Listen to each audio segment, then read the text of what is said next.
Sean looked down at the body with his chin in his hand, looking and thinking hard. Maybe too hard, because he hadn't noticed the way Gus just had come to stand right next to him. And in this situation, it was way out of the normal. Sean's own stomach churned. This man's throat was slit and cuts made along his abdomen, his own heart carved out of his chest and placed in his hand. This one was a lot, even for Sean. But Gus just stood there, looking down, looking unaffected. Guster, are you just going to stand there? Are you sick? Is that why you haven't thrown up all over my crime scene? Sean and Gus turned to look at Lassiter, Sean's thumb hovering just near his chin. Huh? Gus looked at Lassiter, quite confused. Usually by now you've run away screaming and crying or found some corner to throw up in. But today you're still here and I'm very confused as to why. Nothing is normal with you two anymore. Sean and Gus looked at each other, a little bit of eyes widening between the two guys' gaze. Oh, yeah, they had to come up with something to tell the detective, and quick. Sean started. You see, well, Gus and I have been working on a little bit of hypnosis. It helps me reel in my powers better. Manipulating reactions in other people works pretty well to remind myself certain things sometimes. And with Gus, we've been working together to try and make him less queasy. Sean gave a crooked smile, hoping Lassie bought it. Lassiter looked mighty skeptical at the two, but turned away and looked at the crime scene anyways. Geez, that was close. The two of them had almost gotten caught. Or, well, they could have been caught if Lassiter actually believed in the supernatural.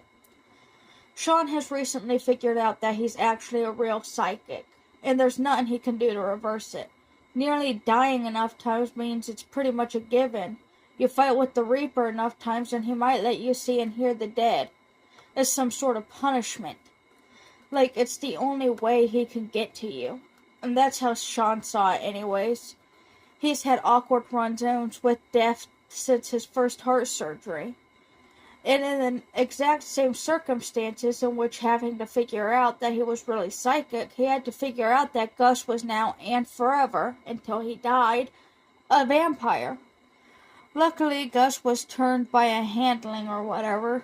Gus would still die of old age. He just needs to suck on blood sometimes. So from the very beginning, Gus knew he needed to get over his fears. A vampire with a fear of blood wasn't going to help. Especially not in the case of working with a newly fleshed sidekick. Yeah, they were both in a bad boat, the waters rocking them. But Sean was there, so it worked. Sean convinced him it was all fine. They learned about blood and its properties, what helped and what didn't. Sure, it was shocking for the two of them that certain things remained the same, like the smell and taste of blood for Gus. But that was a big help. But sure, smells and taste were enhanced. Other senses too. Food didn't taste as good when it wasn't red meat. It was just a little more bland. But his super sniffer was extra super now.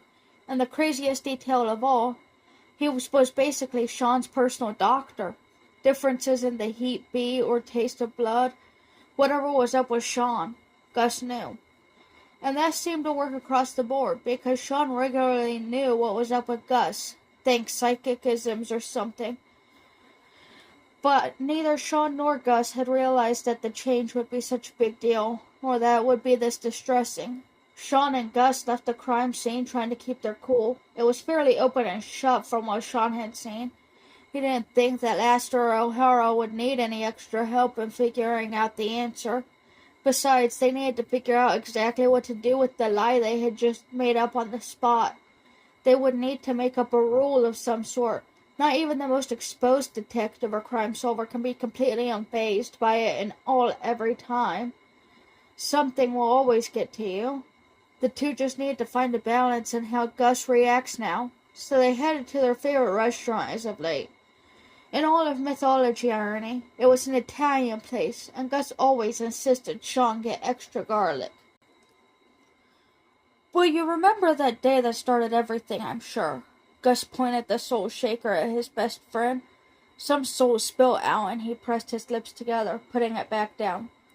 I know I remember the day I figured out that you were a vampire, sure. But a lot happened between the hospital and then. And a lot happened before. I don't like to think about when you were hospitalized. Sean tucked his head down into his chin. Fear and anxiety set deep all over his face, running his fork through his plate of pasta. That had been a tough case, and Gus felt the shame from bringing it up.